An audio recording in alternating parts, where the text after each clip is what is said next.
పిల్లలకు మీరు ఇచ్చేది ఫ్యాషన్ కాదు, మీ పిల్లలకు మీరు ఇచ్చేది సంస్కారము.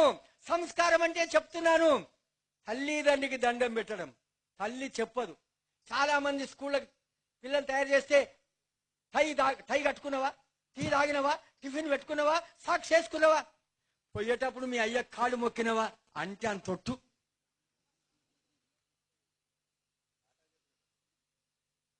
అరే ఈయన అడుగుతాడుగా మొగాయన, అరే మ్యాథ్స్ నేను వచ్చినాయి, సైన్స్ నేను వచ్చినాయి, హిస్టరీ జాగ్రఫీ వచ్చినాయి, సోషల్ స్టడీ నేను వచ్చినాయి. అరే పోయేటప్పుడు మీ అమ్మకి దండం పెట్టిపోరా. అరే ఎవడన్నా రాసుకుని చెక్ మీద సిగ్నేచర్ పెట్టడానికి పెన్ ఇస్తే మనం ఏమంటామయ్యా, థ్యాంక్స్ అంటామా? అనకపోతే వాడు ముఖం చూస్తాడు, వీడికి సంస్కారం లేనట్లుందని.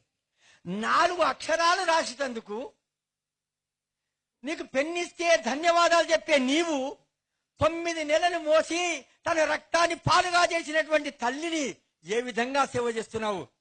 जिनको माँ बाप में भगवान नहीं दिखेगा उनको सारी दुनिया में कहीं नहीं दिखेगा. ఎవరికి తల్లిలో తండ్రిలో దేవుడు కనిపించడో వాడు 10 సార్లు కాశీకి పోయినా దేవుడు కనబడడు వాడికి. కాబట్టి మాతృదేవో భవ, ఇది ఎవరు చెప్పాలమ్మా? తల్లి చెప్పాలి. తల్లి ఒడిలో నుండి, బడిలో నుండి, గుడిలో నుండి రావాలి ధర్మం. తల్లి ఒడిలోంచి ఫ్యాషన్ వచ్చింది. గుడిలో పోతే ఇంత తీర్థం తీసుకుని ఎత్తి మీద షటకోపం పెట్టుడు. బడికి పోతే A for ass D for donkey. వీడికి తల్లిదండ్రి దైవం అని చెప్పిన వాళ్ళు ఎవరు? కాబట్టి అమ్మా, మన మొదటి కర్తవ్యం మన సంతానానికి సంస్కారం ఇస్తే మనకి ఇంకొక దశ వచ్చేది ఉన్నది. మనమంతా ముసలోళ్ళమైతాము. అప్పుడు ముద్దుగా మాట్లాడే కొడుకులు ఉండాలి.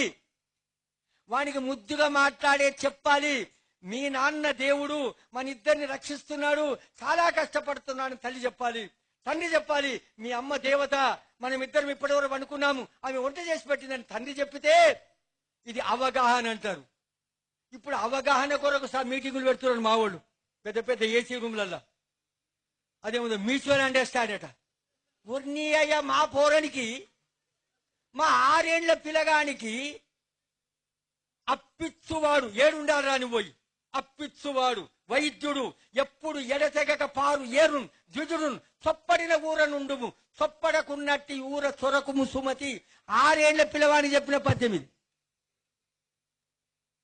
నీళ్లు ఉండాలి, అప్పిచ్చేవాడు ఉండాలి, వైద్యుడు ఉండాలి, తెలివి కలిగిన వాడు ఉండాలి, ఎప్పటికీ నీరు ప్రవహిస్తుండాలి. అక్కడ ఉంటే నువ్వు బాగుపడతావని అప్పటి నుంచి వలసపోయే దేశం చెప్తే మనోళ్ళు ఎక్కడెక్కడ పోతున్నారో దేవునికి ఎరక. నేనేమంటున్నాను, అశాంతస్య కుత సుఖం. ఎంత శ్రీమంతమున్నా శాంతి లేని వాడికి సుఖం ఉండదు. వృద్ధాశ్రమాలు అవుతున్నాయి. నేను ఈ మధ్యన లాలన అనేటువంటి ఆరుమూరు దగ్గర ఆశ్రమానికి పోయినాను. పాపం సంవత్సరానికి 18 లక్షలు ఖర్చు పెడతాడట ఆ రాజిరెడ్డి గారు, పైపుల రాజిరెడ్డి. అయితే నేను అన్నాను, ఎందుకు వచ్చిందయ్యా అంటే వాడు తల్లిని తల్లి అన్నాడు, తండ్రిని తండ్రి అన్నాడు. ఎందుకంటే లేడు, వాడిని చిన్నప్పటి నుండి హాస్టల్నే పంపిస్తుంది. అదేమంటారు, ఇంకా ఇప్పుడు చిన్న 3 ఏళ్ల లోపల నర్సరీకి వెళ్ళి వానికి కేజీకి వెళ్ళి పీజీ దాకా వాడు మనతో ఉండకనే పోతే, మనం లంచాల పైసలే పంపిస్తే వాడు మనల్ని ఎట్లా ఆత్మీయుడు అనుకుంటాడు? కాబట్టి నేనేమంటున్నా అంటే, మీ అందరికీ ఈ పిల్లల్ని కాపాడుకుంటే దేశం కాపాడబడుతుంది. ఇప్పుడు ఉన్న ఆశంతా మన వీళ్ళ మీదనే. కాబట్టి మనమందరం కూడా ఎక్కడైనా ఎప్పుడైనా పిల్లలకి ధర్మాన్ని చెప్పి ఆర్థికంగా వాళ్ళని ఆదుకొని ప్రయత్నం చేస్తే మన భగవంతుడు మన జీవితాన్ని కృతార్థులుగా చేస్తాడని ఈ అవకాశం ఇచ్చిన మీ అందరికీ నమస్కరిస్తూ